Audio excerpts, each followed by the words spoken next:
நான் ஒரு விஷயத்தை கேட்கணும். நம்ம சகோதரர் சொல்லும் போது என்ன சொல்கிறாரு, 67 திமுக ஆட்சிக்கு வந்தது, 89 தான் இடஒதுக்கீடு கொடுத்தாங்கன்னு சொல்கிறாரு. சரி, இடையில் போராட்டம் பண்ணும்போது 21 பேர் செத்ததை பற்றி அவர் பேச மாட்டாருன்னு கேட்குறேன். ஷூட்டிங் ஆர்டர் கொடுத்தது எம்ஜிஆரை பற்றி அவங்க பேச மாட்டாங்கன்னு கேட்குறேன். அதையும் சேர்த்து பேசுங்கன்றேன். ஒரு விஷயத்தை நீங்கள் பேசணும் முடிவு பண்ணிட்டீங்கன்னா எல்லாத்தையும் சேர்த்து பேசுங்க.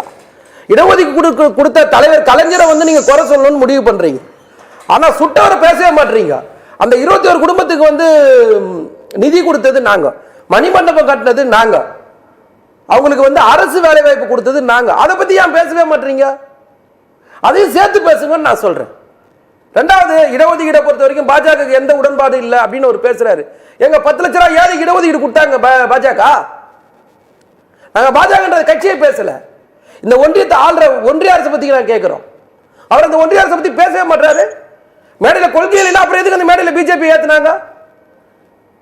அப்ப அன்புமணிக்கு ஒரு கருத்து, ராமதாஸுக்கு ஒரு கருத்துன்னு சொல்ல வரீங்களா? இது என்ன மாதிரியான பொதுவெளியில பேசுறீங்க நீங்க?